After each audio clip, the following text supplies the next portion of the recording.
I appreciate our visit. I know you take your views seriously, and I don't reflexively vote. I voted for 4 of President Trump's nominees already. Got a lot of grief from folks on this panel.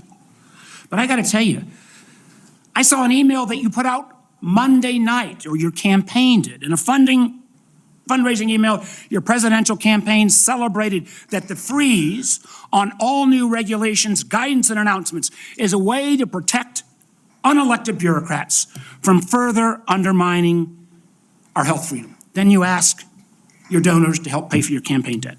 Did your campaign, and you put out that? I don't think my campaign exists anymore. All right, well, listen, I got to tell you this. Somebody's out there soliciting money for it. Maybe you ought to find out who is. So the fact that you celebrate this freeze, do you think that was a good idea to put all of this on hold for 90 days? Funding and any kind of further work? NIH research? As Chairman Crapo pointed out. I'm not asking for, I love Mike Crapo. I'm asking you. You're up very, very important position. As he pointed out, Senator, the portals that were closed were not closed as a result of the Trump administration. Let me just tell you, I'd like you to explain, excuse me, sir, I'd like you to explain to a domestic violence center in Richmond that's saying because this freeze, they may have to close down, where those battered women to go. Or a rural nonprofit I've got in the Shenandoah Valley who's saying that freeze is going to potentially shut down their ability to operate. So I guess if you deny or don't know what your campaign's sending out, you don't know if you raised a lot of money Monday night. I'm saying that the Trump administration you don't know if you raised a lot of money. The Trump administration has made clear that it does not want to freeze benefits for any Americans under Medicaid or Medicare, and I do not want to dismantle Medicaid. The freeze is affecting beyond Medicare and Social Security. I would hope you would have known that to be able to answer some of this. Now, you've said publicly you want to immediately get rid of 600 NIH workers on day one. When we had our meeting, you said you'd actually like to get rid of 2,200 people from HHS. Which offices are you going to start cutting and riffing these 2,200 workers from? Senator, there's 200 political appointees that are changed during every administration. So if you got rid of those 200 political appointees, you're not going to replace them with your political appointees? Well, President Biden this year changed 3,000 employees at HHS. 3,750 at NIH. You're 2,200. What departments are you going to pick them from?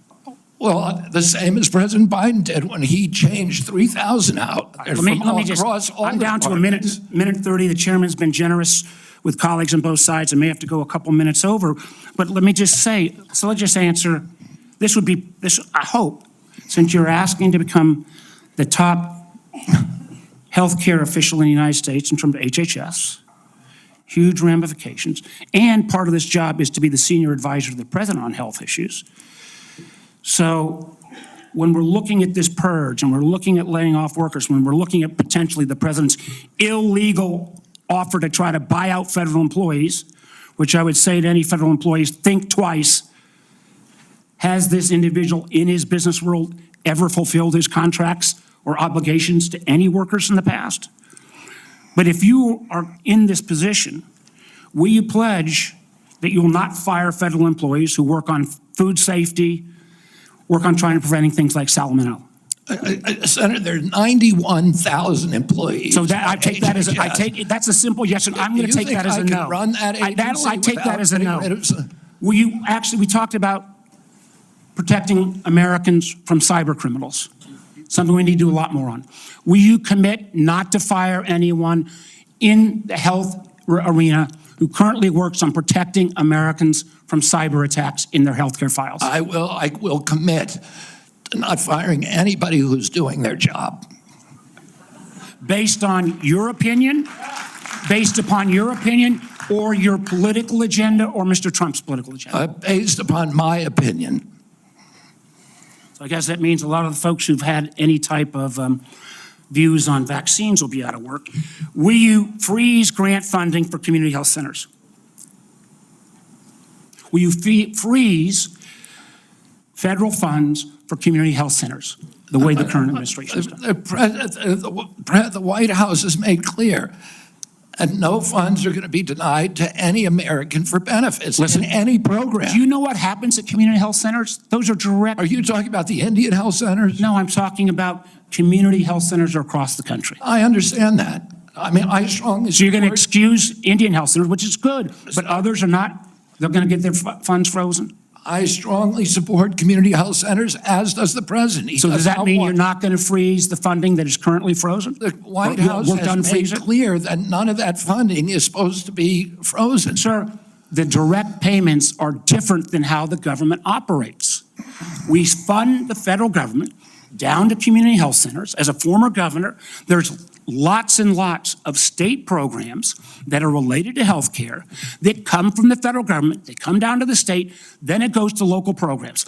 All of those don't directly pay out $1 at a time, but they come from federal funding. They are all, even though they keep changing the guidance on a minute-by-minute basis, based upon 9:45 or 10:30 or 10:45, whatever time it is today, those funds are still frozen.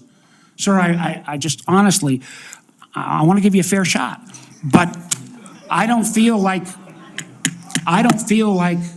you approach this job with the knowledge and candidly your willingness not to commit, try to recommend to the president to make sure these funds are unfrozen and that people's lives are at stake is a very disappointing answer. Thank you, Mr. Chairman.